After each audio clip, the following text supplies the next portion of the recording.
이루어진다는 라이브 한일 경제전쟁에 대해서 전문가와 함께 자세하게 짚어보겠습니다. 오늘은 호사카 유지 세종대 교수를 모셨습니다. 안녕하세요. 네, 안녕하십니까. 네. 일본 출신의 호사카 교수는 독도 전문가로 널리 알려져 있는 분입니다. 호사카 교수와 함께 얘기 나눠주실 분, 성공회대 양기호 교수입니다. 안녕하세요. 네, 안녕하십니까. 네, 먼저 일본의 백색 국가 제외 조치 그제 단행이 됐죠. 일본 강요회의에서요. 그 얘기부터 해보겠습니다. 관련 CG 그래픽 화면부터 먼저 보시면서 이해를 좀 도와드리도록 할까 하는데요. 일본이 술 심사 특혜를 주는 국가 명단에서 일본이 제외를 했죠. 8월 2일 날 말씀드린 대로 가기, 우리로 따지면 국무회의에서 처리가 됐고요. 다음 주, 이번 주에 공표가 되고 28일 날 시행이 되는데 천여 개 전략물자 품목이 영향을 받게 된다는 내용. 자, 호사카 교수님. 예. 어떻게 될 것 같습니까? 지금 방금 보신 대로 28일이 시행인데 그대로 갈 것 같아요. 어때요? 일단 그 8월 2일에 일본에서 간요회의 결정을 했습니다. 네네. 이것을 그 보통 가기 결정이라고 하지 않습니까? 네네. 일본에서 가기 결정이라는 것은요. 일단 결정되면 그것을 뒤집기가 상당히 어려운 것입니다. 아, 그래요? 역사적으로 가기에서 결정한다라는 것은 그대로 시행한다라는 뜻으로 일본에서는 알려져 있고요. 네네. 우리 그 한국의 국무회의하고는 조금 특성이 다릅니다. 아, 그렇군요. 그래서 이것을 뒤집기 위해서는 굉장히 큰 변화가 오지 않는 이상 어렵다. 그래서 28일 시행은 그대로 갈 것으로 현재까지는 예상됩니다. 예. 아, 예. 양 교수님, 번복 가능성이 뭐 대단히 낮다라는 게 호사카 교수 설명인데 어떻습니까? 양 교수님. 지금 이제 여러 가지 국제 정세로나 또는 일본 국내 여러 가지 정황으로 봐도 어려울 것 같습니다. 그러니까 지금 아베 정부가 이것을 강행하겠다는 의지가 굉장히 강한 것 같고 또 일본 내에서도 이제 여러 가지 역사 필요 현상 같은 것이 있었고 일본 국민들도 여기에 대해서 약간은 상당히 이제 절반 이상의 그런 지지가 있습니다. 또 역시 지금 최근에 엊그저께 이 태국 방콕에서 아세안 플러스 3 회의가 있었는데 한미일 간의 외교장관 회담에도 불구하고 미국이 적극적으로 중재하겠다는 것이 의지가 좀 우리 기대에는 미치지 못하는 게 아니냐는 그런 이야기도 나오고 있고 해서 미국의 중재. 예.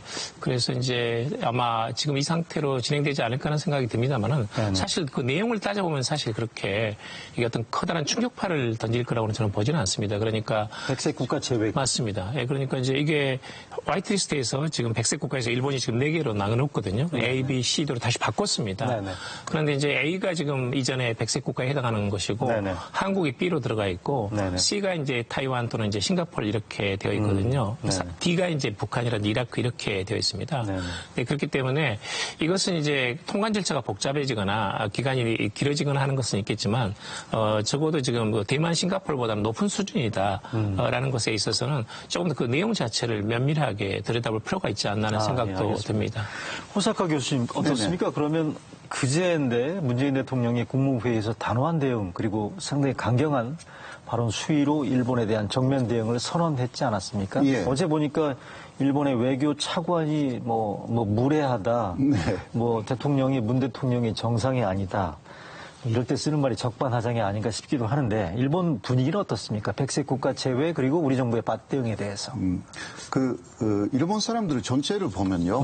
먼저 50%는 관심 없습니다. 이 사안에 대해서? 이 사안뿐만이 아니라 전체적 관심이 없는 사람들이 50%를 넘는 게 일본의 특징입니다. 그 사람들은 무단파층, 그러니까 지지 전달이 없음이라고 해서 정치에 사실 등을 돌린 일본인들 꽤 많습니다. 말하자면 현재 아베 정권을 별로 좋아하지 않다라는 뜻도 있고요. 그래서 그런 사람들은 한국의 경우는 시위로 나가는데 일본은 등을 돌려서 개인적인 생활에 빠져 들어가는 사람들이 꽤 많고 그게 45%에서 60%까지 여론조사에서 나오는 무단파층 전체에 관심 없는 사람들 그런 사람들 빼고 나머지 50% 정도 안에서 이거 찬성한다 혹은 반대한다 혹은 한국을 좋아하니까 이거 철회하라 이러한 이야기가 형성되어 있고 그래서 50% 예를 들면 우리가 이번에 70%가 그 규제 조치에 찬성했다라든가 뉴스가 나오지 나오지 않습니까? 그게 50%에 70%라는 얘기군요. 예, 그렇죠. 그렇군요. 예, 네. 그러니까 여론조사를 해도 50%는 답을 안 합니다. 네네. 그래서 나머지 50% 중에서의 70% 혹은 50% 그렇게 해서 통계가 나오기 때문에요. 우리가 그 부분을 잘 알아야 하는 것이고 네. 한국하고 일본의 국민들의 특성이 상당히 차이가 있어서 또 지금은 그 아베 정권이 상당히 언론 통제를 합니다. 네네. 그래서 이러한 상황 자체를 모르는 일본인들이 꽤 존재한다. 그러니까 어제도 제가 어떤 그 일본인들을 그 길거리에서 만났지만 네. 이런 부분은 모르고 네. 한국이 그냥 좋아서 계속 온다라는 것입니다. 아, 그렇군요. 예, 예. 이런 부분들이 그 한국에서는 엄청난 지금 화제가 되어 있지만 네네. 그리고 일본에 대한 비판도 아주 높지만 일본 내에서는 일본 정부가 그것으로 통제하여서 이런 사태를 알리지도 않고 네네. 그리고 일본 국민들도 많은 사람들이 관심 없고 알겠습니다. 이러한 상황이다라고 말씀드릴 수 있습니다. 그 말씀은 아베 노선에 대한 일본 여론이 이를테면 압도적인 지지다 일부 보도나 이런 부분들에 대해서는 큰 비중을 둘 필요가 없다. 아닙니다. 그렇게. 그거는 그 일본 정부가 만들어내는 네. 하나의 또 프로파간다의 일종이다라고 할 수 있습니다. 찬반 여론에 대한 비중이나 이렇게 이런 부분들은 크게 인식할 필요는 없다는 말씀으로 이해를 하겠습니다. 그런 거죠. 양 예. 교수님 어떻습니까? 어제 그제 우리 정부가 맞대응 조치를 내놨단 말이죠. 우리도 백색 국가에서 제외를 하고요. 그래픽 한번 보실까요? 우리 정부의 맞대응 조치. 백색 국가에서 일본을 우리도 역시 마찬가지로 제외를 했고요. 관광, 특히 식품 부분들이 이제 눈에 띄고 있습니다. 일본 후쿠시마 관련돼서 방사능 내년 올림픽 관련해서 얘기도 나오고 있습니다만 조치를 강화하겠다는 얘기도 있고요. 피해 기업들에 대한 지원도 강화한다. 이런 등등의 내용들이 있는데 양 교수님, 우리 정부의 이런 상응 조치 적절하다고 보십니까? 네, 저는 뭐 충분히 적절하다고 보고요. 네, 우리도 이제 이건 2004년부터 한일 양국 간에 공동으로 백색 국가에 넣었기 때문에 네. 일본이 지금 먼저 파기를 했기 때문에 우리가 파기를 한 겁니다. 그건 적절한 조치라고 보고 네. 또 이제 일본의 후쿠시마 수산물에 대해서는 조금 더 심사를 엄격하게 할 필요가 있습니다. 네. 일본도 사실은 시장 경제, 자유민주주의를 공유하면서 가장 전략적인 이익을 공유하는 이런 가장 중요한 이웃나라 한국에 대해서 이런 어처구니 없는 이런 그 조치를 한 것은 도저히 이해할 수 없는 대목이거든요. 네네네. 이것은 더구나 그 이유가 안보상의 이유로 한국을 신뢰할 수 없기 때문에 여기에 대해서 화이트리스트에서 삭제한다? 이건 도대체 그런 한일 협력 또는 한미일 협력의 근간을 뒤흔드는 아주 잘못된 것이고 전통적인 일본 외교에서는 찾아볼 수 없는 아베 외교의 오만과 그런 일탈이라고 봅니다. 네. 저는 그런 점에서는 아마 시간이 걸릴지 모르지만 언젠가는 다시 되돌아올 걸로 보고 있고요. 네네. 우리 정부가 이제 사실은 그동안에 여러 가지 우리 대기업도 많은 경제성장에 큰 기여를 했지만 네. 우리 한국의 대기업과 또는 일본의 중소기업 간의 어떤 그런 글로벌 어떤 생태계 같은 것이 있었습니다만은 사실은 그것뿐만 아니라 우리 국내에 좋은 중소기업들 또는 네. 소재 부품 산업에 강한 기업들이 있거든요. 네. 그런 국내에 있었어의 어떤 그런 그 생태계를 다시 재구성하는 것이 필요하고 그런 점에서 한국 정부가 적극적으로 지원하겠다는 것이 저는 분명히 있었다고 봅니다. 네. 그리고 이제 또 하나는 사실은 지금 이제 어떤 미국 측에서 본다면 어떤 동맹 관리가 굉장히 약해져 가지고 어떤 면에서는 동북아에서 각국이 각자 도생하는 그런 분위기입니다. 네네. 근데 그렇기 때문에 이것은 기술 자립 또는 이제 안보 자립 이런 면에서는 소홀히 할 수 없습니다. 네네. 지금부터라도 이것이 좀 아프기는 하지만 네. 이것을 토대로 삼아가지고 우리 나름대로 어떤 실력을 다시 한번 재정비하는 좋은 그런 기회, 전화위복의 어떤 계기로 삼아야 된다는 생각이 저는 있습니다. 네, 전화위복의 계기로 삼아야 되고 우리 실력을 재점검하는 그런 계기, 전기로 삼아야 된다는 말씀인 것 같아요. 호사카 교수님, 이번 일을 겪으면서 드는 생각이 좀 본질적인 질문을 좀 드려보겠습니다. 네. 대체 아베 정부 그리고 일본이 대체 왜 이러는 거죠? 그래서, 네. 아베 정권이 전통적인 보수가 아니다라는 것을 우리가 먼저. 정통 보수 정부가 아니다. 아니다. 네. 2000년 초전도까지는 예를 들면 김대중 오부치 회담을 했던 오부치 스산전도까지는 전통적인 일본의 보수, 네. 전산적인 보수였다고 할 수가 있는데요. 네. 그 이후에 그 당시 자민당은 정통 보수였다. 전통적인 보수가 계속 집권을 했습니다. 물론 네. 그 사이에서 키시 노부스케라든가 일부 사람들은 좀 비주류에 속하는 사람들이었고 네네. 현재는 비주류는 극우파라고 생각하시면 되는데요. 네. 그 극우파 사람들이 자민당에 굉장히 많이 남아가지고 그 사람들이 2000년 이후에 집권하기 시작합니다. 네. 촌리가 거기서 나오기 시작하는 거죠.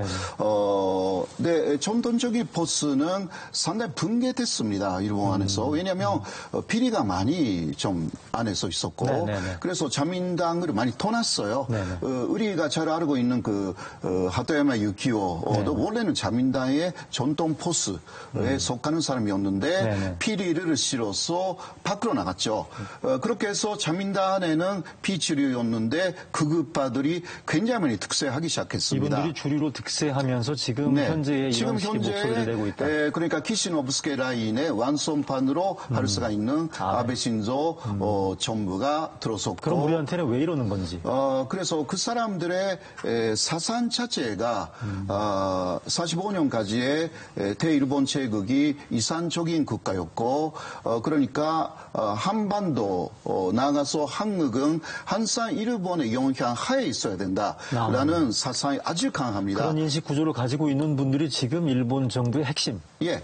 그래서 지금 한국이 경제적으로 부상하고 네. 또 북한하고 병화 건전이 되면 한반도 자체가 일본 영향하에서 벗어나고 또 중국하고 하나가 될 가능성이 있다. 예. 이거는 가짜 뉴스를 계속 생성해요. 그러니까 그렇게 되기 이전에 북한으로도 도울 수 있는 한반도에 한국의 경제력을 망가뜨리지 않으면 안 되겠다라는 그림을 갖고 간제 지원자 판결 문제를 하나의 빌미로 삼아서 이러한 경제 보복으로 나섰다라고 볼 수가 있습니다. 그러니까 북한의 위협을 과대한 일종의 과대 포장한 가짜 뉴스를 퍼뜨리면서 예. 이번 우리나라 공격에 활용한다 이런 의도라고 예, 본다. 그렇습니다. 것이죠. 특히 문재인 정권이 들어선 이후는 그런 가짜 뉴스를 일본 안에 극우 언론들이 계속 만들어 나왔습니다. 한반도는 중국편이 될 것이다. 네. 남은 곳은 미일이다. 네네. 그러니까 일본의 군사적 확장 이거 필요하다. 이게 아베 정권이 좋아하는 그러니까 군대를 부활시키겠다. 자위대를 군대로 바꾸겠다라는 아베 신조의 수군이 있지 않습니까? 이거는 개헌의 하나의 전단성을 말할 수 있는 부분이라서 모든 것이 얽혀가지고 현재 경제 보복 조치라는 것을 감행했다.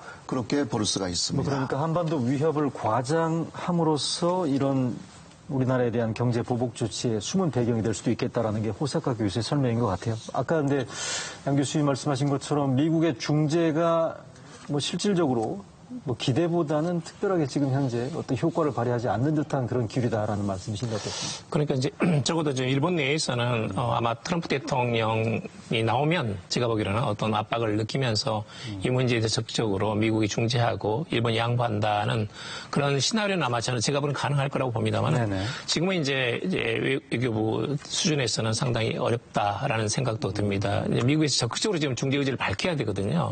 특히 우리가 이제 미국에서 본다면 이런 한미일 안보 협력을 담보하는 가장 중요한 기제가 지소미아 한일 군사정보 보호협정인데 이걸 지금 파기하겠다고 우리가 지금 이런 카드로 쓰고 있지 않습니까? 그렇죠. 그런 면에서는 미국도 굉장히 큰 관심을 보이고 있습니다. 또 어떤 면에서는 지난번에 이제 볼턴 미국의 국가안보 보좌관이 도쿄를 들렀다 서울에 오지 않았습니까? 그 사이에서도 제가 듣기로는 이제 한국 쪽 입장을 일본에 강하게 전달한 걸로 알고 있습니다. 나름대로 실무선에서는 이것은 지나칩니다. 미국이 봐도 도대체 이게 안보, 경제, 정치 모든 면에서 협력할 수밖에 없는 한미일 삼국이 일본이 어떻게 해서 안보상의 이유로 이런 정치 문제를 가지고 어떤 경제 협력을 깨트리냐는 것에 대해서 미국도 굉장히 불만이 있는 거거든요. 근데 그런 점은 충분히 저는 실무선에서는 전달이 되고 있다고 보는데 지금은 문제는 뭐냐면 아베 정권이 아베 수상이 나서가지고 이것을 추진하고 있는 겁니다. 근데 그렇기 때문에 제가 보기에는 아마 기대상으로는 트럼프 대통령이 적극적으로 나서가지고 이 문제를 좀 중재 해주는 것이 효과가 가장 크지 않나 하는 생각이 듭니다. 그러니까 국무부 차원이 아니고 트럼프 대통령이 직접 나서야 풀릴 수 있는 이 정도의 중재 사안이다 이런 말씀이신 것 같아요. 저는 이제 그럴 가능성이 있다고 봅니다. 그래서 조금 더 이제 미국의 국무부라든지 또는 이제 백악관도 마찬가지로 이 문제에 대해서 굉장히 잘 인지하고 있고 네네. 사태의 심각성도 알고 있고 네네. 또 이게 굉장히 좀 부당하다는 면도 알고 있거든요. 네, 그런데 이제 이것을 적극적으로 과연 미국이 나서가지고 중재하기까지는 조금 더 시간이 걸리지 않을까라는 생각이 듭니다. 호사카 교수님, 그런데요, 최근에 지난달이죠. 7월 달에 그러니까 문재인 정부가 일본에 두 차례 고위급 특사를 파견했는데 네. 이것도 거부를 했다는 거예요. 그렇죠. 계속 요새는 중재에 응할 생각도 거부죠. 협의에 응할 생각이 없다는 거죠. 예, 그러니까 처음에 일본 쪽에서 외교적으로 해결하자고 몇 차례 있었지만 그것도 상당히 무례했습니다. 통보식으로 했어요. 몇 월 며칠까지 특사를 보내라는 식의 네. 상당히 무례한 외교 태도를 일본이 보여왔다가 6월 10일 이후는 무시로 돌아갔습니다. 이것은 6월 10일에 있었던 어떤 일본의 자민당의 간부의 말로 앞으로는 한국 정부를 무시하겠다. 이런 게 나와 있습니다. 그렇군요. 그 이후 G20에도 이쪽에 정상회담 요청에 그것도 무시하고 특사 무시도 그 그런 이후 현장. 모든 부분에서 현재 무시하는 정책으로 일본이 돌아섰습니다. 그러니까 앞으로는 미국이 중재하는 그러한 생각을 갖고 있었다 하더라도 기본적으로 이 기조는 일본으로서는 유지할 것으로 좀 보입니다. 그리고 또 미국도 트럼프 대통령이 직접 나서서 중재하는 것이 그렇게 쉽지 않을 것입니다. 왜냐하면 중국에 대해서 안보 문제를 고려하면서 미중 무역 전쟁 이것을 사실 가맹중인 트럼프 대통령으로서는 안보 문제를 걸어서 한국에 대해서 무역 보복을 한 일본에 대해서 직접 개입하는 것은 약간 자기 모순이 되기 때문에 그게 미국 군내로부터 그리고 국제적으로도 트럼프 대통령이 모순적인 행동을 한다라고 비판을 받을 소지가 있기 때문에 미국이 개입한다 하더라도 역시 저번에는 폼페이오 장관이 개입했지 않습니까? 이런 식으로 좀 아래 레벨에서 하위의 레벨에서 상당히 많이 개입할 것이 아닌가 그렇게 예상됩니다. 근데 개입이나 중재 말씀하셨는데 그제 있었던 한미일 외교장관 회의에서 우리 강경화 장관이 쥐소미아 부분들에 대해서 얘기를 했는데도 폼페이오 외교장관, 미 국무장관이죠. 특별한 반응이 없었다는 거예요. 이걸 어떻게 해석을 해야 될까요? 중재 의지나 개입할 타이밍이 지금은 아니다. 이렇게 보는 건지. 그렇습니다. 사실은 이제 중재했다 또는 스탠드 스틸, 지금 현상 동결에 대해서 더 이상 싸우지 말고 분쟁을 악화시키지 않도록 한일 양국이 자제를 요청하는 그런 어떤 제안을 미국 측에 했다라는 것은 미국 언론에 이미 많이 나왔습니다. 한두 군데가 아니기 때문에 저는 이제 그건 팩트, 사실에 가깝다고 보고 단지 이제 미국은 항상 그렇습니다. 이 한일 간의 분쟁 또는 갈등이 발생하면 자칫했다가 한 편을 들게 되면 한미 동맹도 있고 미일 동맹도 있는데 한쪽을 더 적으로 만들기 쉽거든요. 그런 점에서 굉장히 신중합니다. 특히 이제 미국 쪽에서는 이제 이 문제에 대해서 이 내용도 잘 알고 관심도 가지고 있는데 문제는 이제 우리 쪽에서 이제 취소미아 한일 군사정보 보호 협정에 대해서 파기 가능성을 지금 제기를 한 상태입니다. 그리고 저는 이 내용 자체가 그렇게 무슨 아주 알맹이가 많은 무슨 아주 고급 정보를 교환하는 것이 아니기 때문에 필요하면 저는 파기할 수도 있다 이렇게 보고 있거든요. 파기할 수 있다. 그런데 이제 미국 측에서는 이 문제에 대해서는 사실은 텁에 가까울 정도로 굉장히 지금 반대를 하고 있습니다. 어제도 공식적으로 반대를 했습니다. 그래서 지금 왜냐하면 한반도 비핵화가 진행 중이고 북미 간의 실무 협상이 조만간 재개될 테고, 그다음에 최근 들어서 이제 지난번에 독도 상공의 카디즈를 중국과 러시아가 말하자면 항공기가 공동 연습을 했듯이 그렇죠. 있지 않습니까? 그런 면에서 본다면 지금 상당히 이런 한미일 대 북중 러의 이런 대결 구도가 다시 재생될 수도 있는데 여기서 한국이 이제 지소미아를 파괴된다면 한미일 간의 안보 협력은 당분간 어려운 거 아니냐라는 것이 이제 미국의 이제 인식입니다. 그런데 이제 우리 측은 이걸 예를 들면 최악의 경우 파기하더라도 이 귀책 사유는 일본에 있는 겁니다. 이게 통상 문제를 가져와가지고 그것도 원래는 역사 어떤 그런 피해자 구제의 문제이고 그건 일본 기업이 하면 되는 문제인데 그걸 다시 비하를 시켜가지고 정치적인 외교적인 쟁점으로 또 그걸 또 비하를 시켜가지고 통상 마찰로 가지고 와가지고 통상 마찰이 또다시 안보 문제입니다. 그러니까 통상 이야기의 근거로 드는 것이 안보상으로 믿을 수 없다? 네네. 그럼 일본 측에서 먼저 지소미아를 파기해야 맞는 거죠. 그러네요. 논리상으로. 그러니까 미국에서도 이 문제는 잘 알고 있고 이건 논리적이지 않다. 그 라지컬하지 않다는 것은 너무 잘 알고 있습니다. 그래서 미국도 이제 한국 입장도 충분히 이해하고 있고 네네. 그런 점에서는 아직까지 뭐 이걸 실시하기까지는 한 20일 정도 남아있기 때문에 그렇죠? 저는 제 개인적인 기대치로는 가능하면 네네. 미국이 적극 개입하면서 이 실시를 보류하는 걸로 미국이 중재하는 안이 나오면 좀 좋지 않나는 그런 생각을 알겠습니다. 합니다. 그렇다면요, 호사카 교수님. 예. 어제 말이죠. 그제 자위대 간부니까 일본 쪽에서 미국을 아마 방문했다는 것 같아요. 근데 이쪽에서 나오는 얘기도 지소미아는 일본 입장에서도 이건 유지돼야 된다는 입장이다. 일본은 왜 이렇다고 보시던가요? 그러니까요. 네. 지소미아에 대해서 좀 더 우리가 알아야 되는 부분이 좀 있습니다. 네.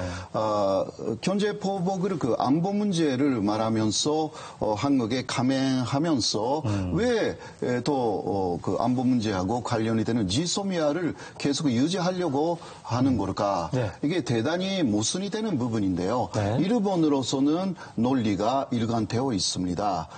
특히 스가 관방 장관이 지소미아는 필요하다 이렇게 말했지 않습니까? 네네. 이거 왜 그러냐고 하면요, 지소미아라는 것은 한국도 다른 나라하고 많이 맺었어요. 33개 정도의 나라하고 또 맺고 있어가지고 그런데 이 지소미아라는 것은 하나하나 다 달라요. 내용이. 문제는 내용입니다. 한일 지소미아 안에 들어가 있는 내용 정보 교환만이 아닙니다. 네. 이게 중요한 거죠. 군사 기술. 그러니까 예를 들면 일본에서 어떤 무기가 한국에 온다. 무기에 들어가 있는 일본이 갖고 있는 군사 기술 있죠. 이것도 보호 대상이 돼가지고 한국에서 그것을 군사용으로 한국에서 일본의 군사 기술을 갖다가 무기를 만들거나 혹은 일반용으로 산업용으로 전용하지 못하게 하는 게 이게 한일 지소미아의 핵심적인 내용입니다.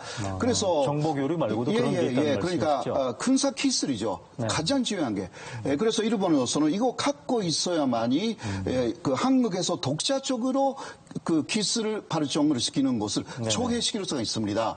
사실 미일 지소미아도 같은 내용을 갖고 있었기 때문에 일본은 2007년까지만 해도 미일 군사동맹이잖아요, 정확하게. 그러나 일본은 미국에 대해서 지소미아 체결을 2007년까지 거부했습니다. 이유는 일본 내에 산업 발전이 어려워진다라는 것이 일본 국회에서 계속 논의가 되었기 때문이죠. 우리 한국에서는 국회에서 지소미아에 대해서 어떤 논의도 없었습니다.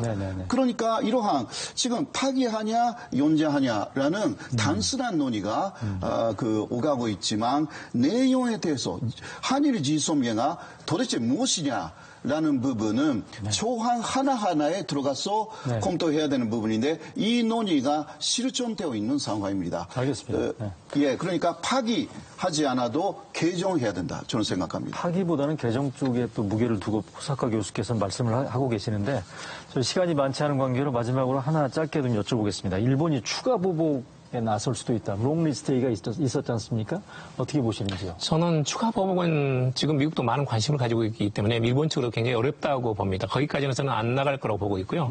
단지 이제 지금 벌써 한 달 가까이 리지스트라든지 에칭가스가 안 들어오고 있지 않습니까? 그러니까 지금 있는 규정만으로도 한국에 대한 어떤 보복 조치의 순위라든지 농도 조절은 충분히 가능하거든요. 그런 점에서는 그것은 이제 경계해야 될 대목입니다만은 아마 추가 조치는 예를 들면 비자 문제라든지 아니면 아니면 이제 금융에 대한 어떤 압박이라든지 이런 것들은 사실 실효성이 거의 떨어집니다. 아, 그런가요? 예. 비자는 뭐 한국 관광객이 지금 안 가는 상황이기 때문에 별로 의미가 없고 금융권 문제도 일본이 여기서 지금 한국에다가 좀 대출한 금액이라는 것은 한 580억 달러 되는데 그것도 한국 내에서 일본계 은행이 대출한 금액은 300수십억 달러 정도입니다. 우리가 지금 외환보유가 4,200억 달러가 넘기 때문에 그 영향 자체는 굉장히 미미한 걸로 알고 있습니다. 그러니까 추가 보복 가능성에 대해서는 양기호 교수께서는 이렇게 말씀하셨는데 우리 호사카 교수께서는 짧게 좀 부탁드리겠습니다. 예. 일본에서 그 다음 생각하는 것은 금융 보복이라고 조금 이야기가 나오고 있습니다. 그거는 그 한국은행에 대해서 일본 대형은행이 여러 가지 면에서 보증서를 써주고 있는 상황이 있다고 합니다. 이거는 그 원화가 국제 통화가 아니기 때문에 그래서 한국은행이 여러 금융적인 거래를 세계에서 할 때 사실상 일본의 대형은행이 보증서를 써준 사실이 좀 있다고 합니다. 그걸 빼겠다는 건가요? 이것을 안 써주겠다. 그러면 상당한 경제적인 타격을 한국에 가할 수 있는 것이 아닌가. 거기에 대해서는 약간 시각들이 차이가 있는 것 같아요. 뭐 타격이 있을 거다, 별 문제가 없을 거다.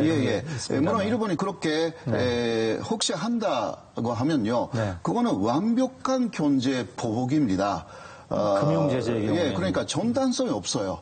이것은 지금 일본이 이거는 보복 조치 아니다. 라고 하면서 이거는 그러니까 화이트리스트에서 제외하는 것도 그냥 수출 관리 운영에 대한 변경일 뿐이다라고 말하고 있죠. 그러나 금융 부분까지 나선다면 한국에 대해서 완벽하게 이거 부당한 뭐라고 할까 보복 행사를 감행하는 것이기 때문에 전단성이 없고 세계적인 비판도 상당히 높아질 것이다. 그렇게 알겠습니다. 말할 수가 있습니다. 네, 말씀 잘 들었습니다. 워낙 지금 한일 갈등 관련해서 이게 주제가 워낙 뜨겁다 보니까 시간이 금방 가버렸습니다. 다음에 기회가 되면 두 분 다시 한번 모시고서 자세히 얘기를 듣는 기회를 갖도록 하겠습니다. 두 분 말씀 잘 들었습니다. 네, 고맙습니다. 감사합니다. 네, 일요진단 라이브 오늘 순서 마치겠습니다. 행복한 휴일 되시기를 바라겠습니다. 시청해주신 여러분 고맙습니다.